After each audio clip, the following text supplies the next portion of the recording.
आप देख रहे हैं सबकीहिंदी.com।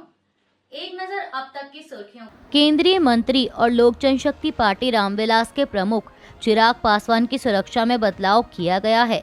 एबीपी की एक रिपोर्ट के मुताबिक केंद्रीय गृह मंत्रालय ने उन्हें सीआरपीएफ की जेड कैटेगरी की सुरक्षा दी है। बता दें कि पहले चिराग की सुरक्षा में एसएसपी के कमांडो तैनात थे। दरअसल ये बदलाव आईबी की थ्रेट रिपोर्ट के बाद किया गया। कुछ समय पहले आईबी ने चिराग को लेकर एक थ्रेट रिपोर्ट केंद्रीय गृह मंत्रालय को सौंपी थी। उसे देखते हुए ही अब उनकी सुरक्षा बढ़ाने का फैसला हुआ है। उत्तर प्रदेश के बहराइच में रविवार को विजयदशमी के मौके पर मूर्ति विसर्जन के बाद हिंसा हुई थी और उसके एक दिन बाद यानी आज सोमवार को दोबारा हिंसा की खबर सामने आई है। समाचार एजेंसी एएनआई और पीटीआई के मुताबिक जिले में भारी पुलिस बल की तैनाती है और इसी बीच प्रदर्शनकारियों ने हिंसा की है और इस दौरान अस्पताल और दुकानों में भी आग लगाई गई है। बता दें कि रविवार को मूर्ति विसर्जन के दौरान हुई हिंसा में एक व्यक्ति की मौत हुई थी।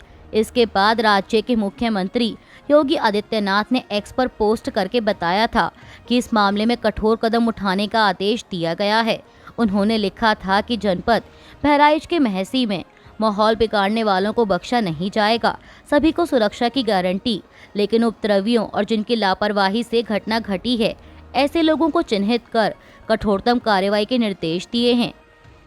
उत्तर प्रदेश के लखनऊ में कथित तौर पर पुलिस हिरासत में एक दलित युवक की मौत के मामले में 4 पुलिस कर्मियों के खिलाफ एफआईआर दर्ज की गई है।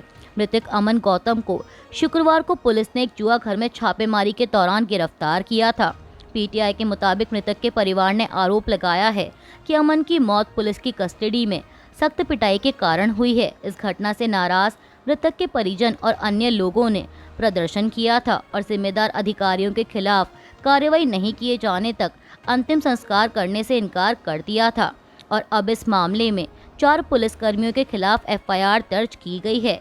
स्टेशन इंचार्ज ने बताया कि आरोपी पुलिसकर्मियों के खिलाफ भारतीय न्याय संहिता की धारा 105 गैर इरादतन हत्या, जो हत्या की श्रेणी में नहीं आती, और SC/ST एक्ट के तहत एफआईआर दर्ज की गई है। महाराष्ट्र विधानसभा चुनाव से पहले मुख्यमंत्री एकनाथ शिंदे की महायुति सरकार की संभवतः अंतिम बैठक हुई। इस बैठक में महाराष्ट्र की जनता के लाभ के लिए कई बड़े फैसले लिए गए हैं। मुख्यमंत्री एकनाथ शिंदे ने राज्य मंत्रिमंडल में कई ऐसी घोषणाएं की जिससे प्रदेशवासियों को राहत मिलने वाली है। इनमें हल्के वाहनों का टोल टैक्स फ्री करने का भी निर्णय शामिल है। मुख्यमंत्री ने आज सोमवार को यह ऐलान किया कि मुंबई में दाखिल होते समय रास्ते में पड़ने वाले 5 टोल प्लाजा पर हल्के वाहनों से कोई भी फीस नहीं ली जाएगी। यह फैसला मंगलवार रात को 12 बजे से लागू होगा। ये 5 toll plaza Vashi, Airoli, Mulund LBS road, Mulund eastern express highway और दहिसार में स्थित हैं। चीन की सेना के समुद्री क्षेत्र में ताइवान के आसपास किए गए सैन्य अभ्यास को लेकर ताइवान ने प्रतिक्रिया दी है। ताइवान के राष्ट्रपति विलियम लाई के कार्यालय द्वारा जारी बयान में कहा गया है कि चीन को ताइवान के लोगों की स्वतंत्रता और लोकतांत्रिक जीवन जीने के तरीके का सम्मान करना चाहिए और अपनी सैन्य घुसपैठ को रोकना चाहिए। इसमें यह भी कहा गया है कि ताइवान की सीमा के दोनों तरफ शांति और स्थिरता बनाए रखना एक साझा जिम्मेदारी है। हमारी सरकार हमारी संवैधानिक व्यवस्था के लोकतंत्र और आज़ादी को बचाए रखने के लिए लगातार कोशिश करती रहेगी। हम अपनी राष्ट्रीय सुरक्षा को बनाए रखने में आश्वस्त और सक्षम हैं। जम्मू कश्मीर में कल रविवार को राष्ट्रपति शासन हटा लिया गया, जिससे केंद्र शासित प्रदेश में नई सरकार के गठन का रास्ता साफ हो गया है। केंद्रीय गृह मंत्रालय ने इस संबंध में गजट अधिसूचना जारी की।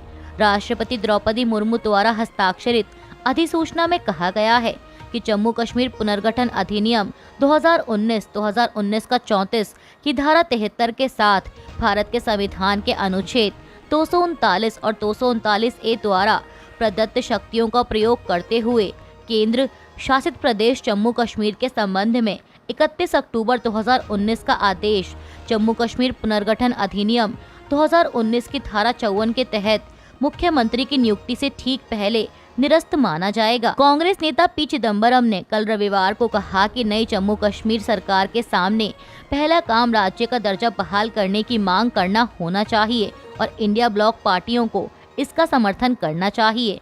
उन्होंने कहा कि अगर सरकार सहमत नहीं होती है तो उन्हें अदालत का दरवाजा खटखटाना चाहिए, क्योंकि केंद्र सरकार ने सुप्रीम कोर्ट के समक्ष राज्य का दर्जा बहाल करने का वादा किया था। पी चिदम्बरम ने एक्स पर एक पोस्ट में लिखा कि जम्मू कश्मीर में चुनावी नतीजों के बाद और नई सरकार के कार्यभार संभालने से कुछ दिन पहले जम्मू कश्मीर के एलजी ने अपने पास ऐसी शक्तियां ले ली हैं जो लोगों के फैसले का मजाक उड़ाती हैं। बाबा सिद्दीकी हत्याकांड पर महाराष्ट्र के मुख्यमंत्री एकनाथ शिंदे ने अपने ताज़ा बयान में कहा है कि कल की घटना बहुत ही दुर्भाग्यपूर्ण और दुखद है। मुंबई पुलिस ने 2 लोगों को गिरफ्तार किया है। तीसरे आरोपी को पकड़ने की कोशिश पुलिस कर रही है। मुंबई में आकर जिन्होंने कानून व्यवस्था बिगाड़ने का काम किया उनको बख्शा नहीं जाएगा। बिश्नोई गैंग हो या अंडरवर्ल्ड का कोई गैंग हो, हम किसी को भी नहीं छोड़ेंगे। कड़ी कार्रवाई करेंगे। जिन लोगों को भी धमकियां मिल रही हैं उनकी सुरक्षा की जिम्मेदारी सरकार की है। एएनआई की रिपोर्ट के मुताबिक बाबा सिद्दीकी हत्या मामले में कोर्ट ने आरोपी गुरमैल सिंह को कल रविवार से 21 अक्टूबर तक मुंबई क्राइम ब्रांच की हिरासत में भेज दिया है। वहीं धर्मराज कश्यप को पुलिस हिरासत में नहीं दिया गया था, क्योंकि उसके वकील ने दावा किया था कि वह नाबालिग है। इसके बाद कोर्ट ने दूसरे आरोपी का ऑसिफिकेशन टेस्ट कराने के बाद फिर से पेश करने का निर्देश दिया। बता दें कि ऑसिफिकेशन टेस्ट एक चिकित्सा प्रक्रिया है जो किसी व्यक्ति की हड्डियों के संलयन की डिग्री का विश्लेषण करके उसकी आयु का अनुमान लगाती है। यह उम्र निर्धारित करने का एक तरीका है और अब टेस्ट रिपोर्ट आने के बाद यह साबित हुआ कि वह नाबालिग नहीं है। उसे कोर्ट में पेश किया गया और कोर्ट ने उसे भी 21 अक्टूबर तक पुलिस हिरासत में भेज दिया है। कोलकाता में 5 अक्टूबर से भूख हड़ताल पर बैठे एक और आंदोलनकारी जूनियर डॉक्टर को रविवार रात को तबीयत बिगड़ने के बाद अस्पताल ले जाया गया। यह जानकारी मेडिकल प्रतिष्ठान के एक अधिकारी ने दी। उन्होंने बताया कि एनआरएस मेडिकल कॉलेज और अस्पताल के पुलिस आचार्य को पेट में तेज दर्द की शिकायत के बाद अस्पताल ले जाया गया।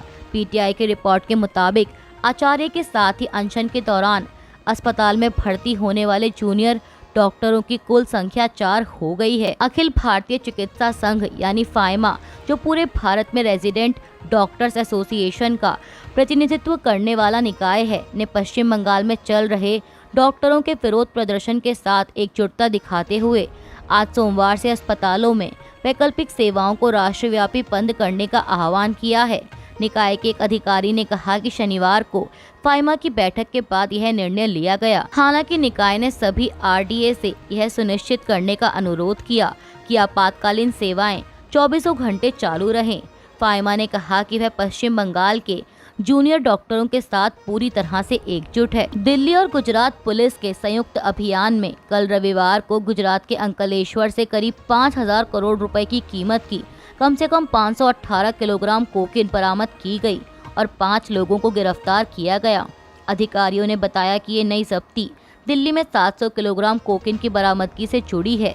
इसके साथ ही अब तक 13,000 करोड़ रुपए से अधिक कीमत की 1,289 किलोग्राम कोकीन और 40 किलोग्राम हाइड्रोपोनिक मारिजुआना बरामद की जा चुकी है। इस संबंध में गिरफ्तारियों की संख्या बढ़कर 12 हो गई है। सूत्रों ने बताया कि यह देश में किसी भी एजेंसी द्वारा की गई अब तक की सबसे बड़ी जब्ती मानी जा रही है। इजराइल डिफेंस फोर्सेस ने बताया है कि उत्तरी इजराइल के उसके एक सैन्य अड्डे पर ड्रोन हमले में 4 सैनिकों की मौत हुई है, जबकि 60 से अधिक घायल हैं और इस हमले की जिम्मेदारी हिजबुल्लाह ने ली है। आईडीएफ ने बताया कि यह हमला उत्तरी इजराइल के एक नगर हाइफा से 33 किलोमीटर की दूरी पर स्थित एक कस्बे बिन्यामिन के पास एक बेस कैंप पर किया गया। वहीं हिजबुल्लाह के मीडिया ऑफिस ने बताया कि गुरुवार को इजरायली सेना ने दक्षिणी लेबनान और बेरूत में हमला किया था। यह ड्रोन हमला उसके जवाब में किया गया। अभी के लिए बस इतना ही। बाकी की खबरों के लिए जुड़े रहिए सत्य हिंदी.com के साथ।